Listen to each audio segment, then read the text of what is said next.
ओम शांति। आज 11 नवंबर 2022। आज की ईश्वरी वाणी की मुख्य पंक्तियाँ हैं। मीठे बच्चे, बाप जो सदा सुख देते हैं, रोज पढ़ाते हैं, ज्ञान खजाना देते हैं, ऐसे बाप को तुम भूलो मत, श्रीमत पर सदा चलते रहो। प्रश्न है, बाप की जादूगरी कौन सी है जो मनुष्य नहीं कर सकते? उत्तर है, कांटों के इस जंगल को बदलकर सुंदर फूलों का बगीचा बना देना, पतित मनुष्यों को पावन देवता बनाना, ये जादूगरी बाप की है, किसी मनुष्य की नहीं। बाप ही सबसे बड़ा सोशल वर्कर है जो पतित शरीर पतित दुनिया में आकर सारी पतित दुनिया को पावन बनाते हैं। गीत है, बचपन के दिन भुला ना देना। ओम शांति। बच्चों ने अपने लिए गीत सुना। तुम हो माता पिता के मीठे बच्चे। बाप और बच्चों को कहते हैं, बाप मीठे बच्चों को कहते हैं कि मम्मा बाबा कहकर कल भूल ना जाना। अगर भूले तो वर्षा गवा देंगे। परंतु बच्चे सुनते हुए भी भूल जाते हैं। तो भी बाप सहज रास्ता बताते हैं। घर बार गृहस्थ व्यवहार आदि कुछ भी छुड़ाते नहीं हैं। कहते हैं, गृहस्थी हो चाहे बैचलर हो, सिर्फ श्रीमत पर चलने का पुरुषार्थ करो। ऐसे बाप को कभी भूल ना जाओ। बाप उलाना देते हैं कि कोई बच्चे मम्मा बाबा कहकर फिर कभी अपना समाचार भी नहीं देते हैं। बाप से स्वर्ग की बादशाही लेते हैं, फिर उनको भूल जाते हैं और नर्क की जायदाद देने वाले बाप को बहुत खुशी से चिट्ठी लिखते हैं। चिट्ठी ना आए तो माँ बाप भी मूझ जाते हैं, सोचते हैं पता नहीं बीमार है क्या। तो बेहद का बाप भी ऐसे समझते हैं कि पता नहीं बच्चों का क्या हाल है। इंतज़ार होता है ना। वो लौकिक बच्चे तो दुख देने वाले भी निकल पड़ते हैं, तो भी उनसे मुँह नहीं जाता। यहाँ फिर वंडर देखो, जिस बाप को कहते हैं तुम माता पिता, सामने भी जिस बाप को बैठे हैं उसको तुम भूल जाते हैं। तुम माता पिता सामने भी बैठे हैं, यूँ तो सब बच्चे मुरली द्वारा भी सुनेंगे। बाप जानते हैं नंबरवार पुरुषार्थ अनुसार कितने सपूत हैं, कितने कपूत हैं। बाबा मम्मा कहकर फिर भी छोड़ देते हैं। गीत भी कहता है, ऐसे बाप को क्यों भूल जाते हो? ऐसे बाप को रोज चिट्ठी लिखनी चाहिए। बाप भी रोज खजाना देते हैं, ज्ञान रत्नों का खजाना देते हैं हमें। रोज पढ़ाते भी हैं, प्यार भी देते हैं। बाप टीचर सतगुरु तीनों ही हैं। लौकिक बाप को तो बच्चे चिट्ठी लिखते हैं, गुरु को भी याद करते हैं, परंतु जो सदा सुख देने वाला सचखंड का मालिक बनाने वाला बाप है, उनको भूल जाते हैं, चिट्ठी भी नहीं लिखते। बाप को फिक्र रहता है कि क्या हुआ, माया ने मार डाला व विकार में ढकेल दिया। बाबा तो मुरली में ही बच्चों को सावधान करेंगे ना। बाबा राय देंगे कि ऐसे ऐसे अपने को बचाते रहो, क्योंकि ये है बाप का सबसे बड़ा बच्चा और ब्रह्मा बाबा सबसे आगे चल रहा है। इनके पास सब प्रकार के तूफान आदि आते हैं। महावीर हनुमान इनको ही कहेंगे। आगे रुस्तम होने के कारण माया भी रुस्तम हो पहले इनसे ही लड़ेगी। बाबा कहते हैं, तुमको जो तूफान आते हैं वह पहले मुझे आएंगे। जो बाबा अनुभव भी बताते हैं। तुम कहेंगे, बाबा आपको तूफान कैसे आएंगे, आप तो बुजुर्ग हो। बाबा कहते हैं, हमारे पास सब आते हैं, नहीं तो हम तुमको सावधान कैसे करें। परंतु बच्चे बाबा को बताते ही नहीं। तूफान में गुटखा खाकर डूब मर जाते हैं, अपना पद भ्रष्ट कर देते हैं। इसलिए बाबा कहते हैं, एक दो को याद दिलाते रहो। बाबा को पत्र तो लिखो, हर बात में एक दो को सावधान करो। माया बड़ी तीखी है, घुसा मार देती है। तुम बच्चे सारी दुनिया के सच्चे सोशल वर्कर्स हो। वे हद के सोशल वर्कर हद की सेवा करते हैं। ये बाप तो सारी दुनिया का सोशल वर्कर है। सारी पतित दुनिया को पावन बनाना ये बाप के ऊपर है। बाप को ही बुलाते हैं। ऐसे बाप को बाप कहे फिर बच्चे भूल जाते हैं। ये गीत भी कोई का टच किया हुआ है, जैसे कोई कोई शास्त्र भी अच्छे बने हुए हैं जो मनुष्य अपने पास रखते हैं। यहाँ तो शास्त्र चित्र आदि कुछ भी नहीं है, ये चित्र भी अपने ही बनाए हुए हैं। वह सब चित्र हैं संशय बुद्धि बनाने वाले, और ये चित्र है निश्चय बुद्धि बनाने वाले। दुनिया को तो ये मालूम ही नहीं कि भारत स्वर्ग था, भारत का कितना मान है। यहाँ ही शिव बाबा आते हैं, शिव को बाबा कहते हैं। फिर है ब्रह्मा बाबा, विष्णु को बाबा नहीं कहेंगे, ये भी तुम बच्चे जानते हो। दुनिया के मनुष्य तो कहते हैं, हे पतित पावन आओ, हम पतित हैं, आकर पावन बनाओ। परंतु ये नहीं जानते कि वह पतित से पावन कैसे बनाएंगे, कहाँ ले जाएंगे। बस तोते की माफिक बोलते हैं, बिगर अर्थ कुछ भी नहीं जानते। अरे गॉडफादर कहते हो, फादर माना प्रॉपर्टी, और किसको फादर नहीं कहा जाता। विष्णु और शंकर को भी फादर नहीं कह सकते, तो और किसी को कैसे कहेंगे। सब समझते हैं कि गॉडफादर निराकार ही है, आत्मा इस देह में आकर पुकारती है, ओ गॉडफादर। बाबा आकर देही अभिमानी बनाते हैं। तुम बाप को कहते हो, बाबा हमको पावन बनाओ और पावन दुनिया में ले चलो। शिव बाबा आते हैं भारत में पवित्र प्रवृत्ति मार्ग बनाने। बाप कहते हैं, तुम प्रवृत्ति मार्ग वाले पावन थे, तुम ही चाहते हो हम पावन बने, स्वर्ग को याद करते हो। वैकुंठ कहने से श्री कृष्ण याद आता है। ये नहीं समझते कि प्रवृत्ति मार्ग के महाराजा महारानी लक्ष्मी नारायण को याद करें। अब मनुष्य चाहते हैं शांति, ये सारी दुनिया का क्वेश्चन है, उसकी जवाबदारी बाप के ऊपर है। जब भारत नर्क हो जाता है तो उसको स्वर्ग बनाने भगवान ही आते हैं। नर्क फिर कौन बनाते हैं, कब बनाते हैं, ये कोई नहीं जानते। बाबा कहते हैं, मैं तुमको स्वर्गवासी बनाता हूँ, स्वीट वर्ल्ड में ले जाए, फिर तुमको स्वीट बादशाही भी भेज दे दूँगा। ऐसे बाप से तो रात दिन पढ़कर पूरा वर्षा लेना चाहिए। वास्तव में रात दिन कोई पढ़ाया नहीं जाता। बाबा कहते हैं, सवेरे और रात को 1 घंटा रेगुलर पढ़ो। सवेरे का समय तो सबको मिलता है, 1 सेकंड की बात है।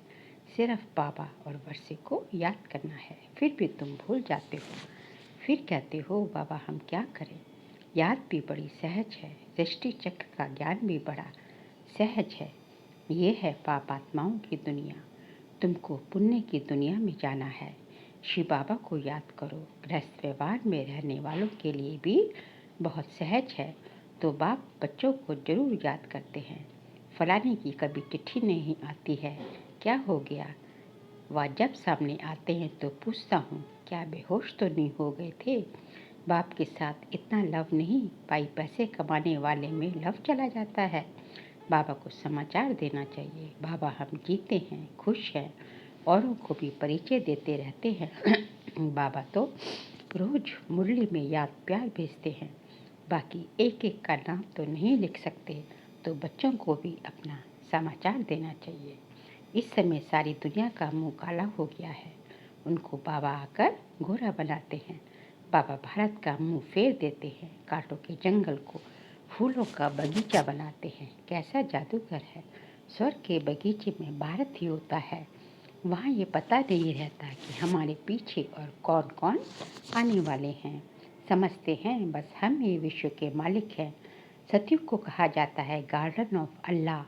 फिर जंगल कोई गॉड नहीं बनाते, वह तो रावण बनाते हैं।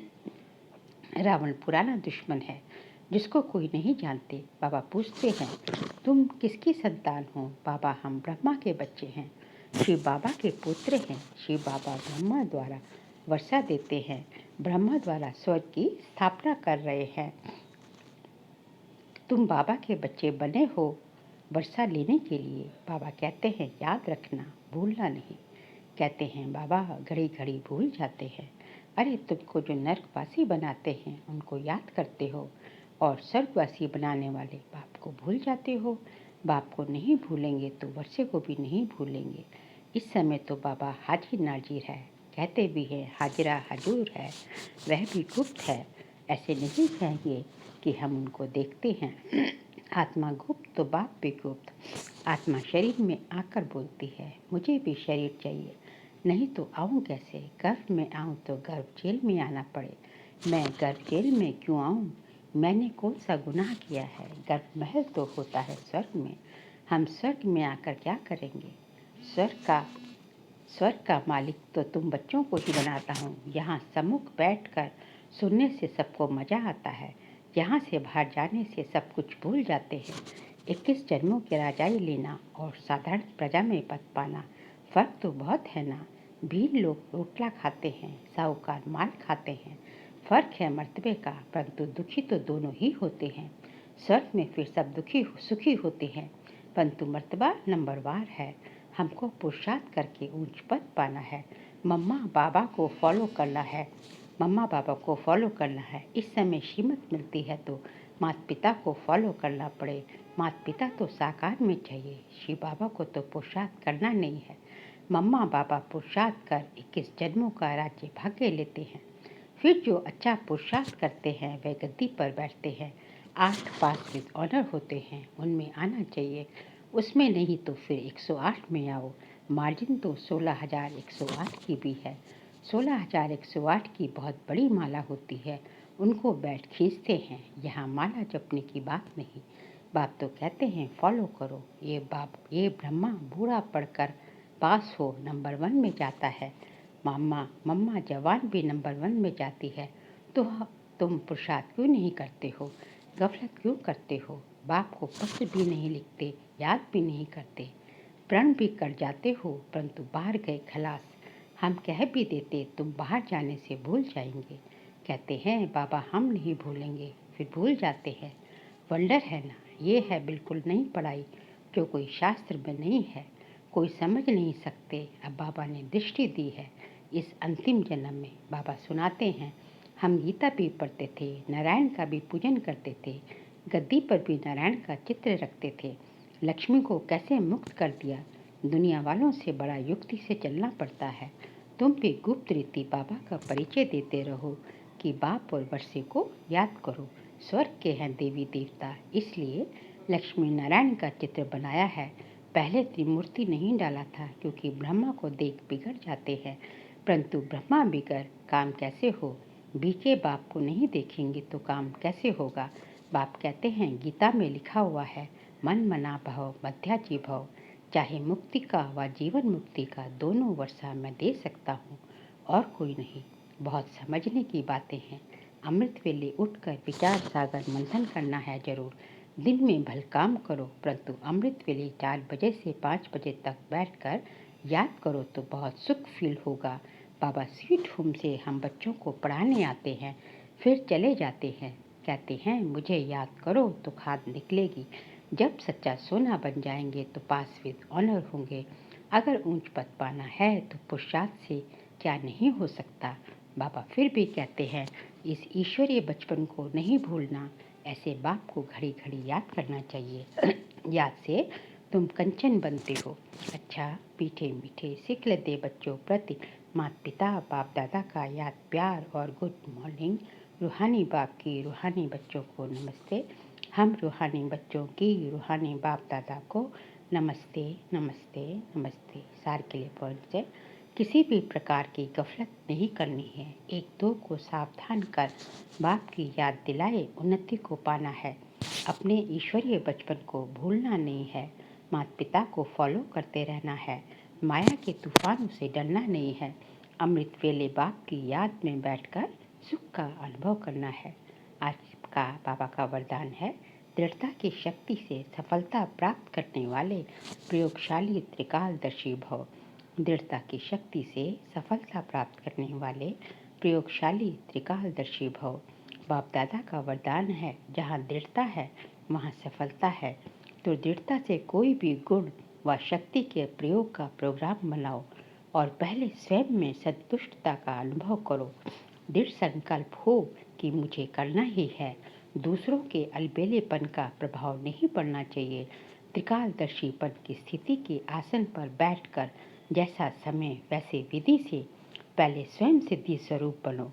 तब प्रयोगशाली आत्माओं का पावरफुल संगठन तैयार होगा और उस संगठन की किरणें बहुत कार्य करके दिखाएंगी।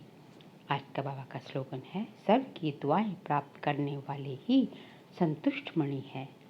सर्व की दुआएं प्राप्त करने वाले ही संतुष्ट मणि है। बाबा कहते हैं, यदि सर्व की दुआएं प्राप्त करनी हैं तो खुद भी संतुष्ट मणि, खुद भी अपने को अपने आप संतुष्ट करो और सर्व भी जो है आपसे संतुष्ट हो। बाबा कहते हैं संतुष्टता का सर्टिफिकेट जो है सबसे लेना है हमें, तभी जो है हमें सबकी दुआएं प्राप्त होंगी। अच्छा, ओम शांति।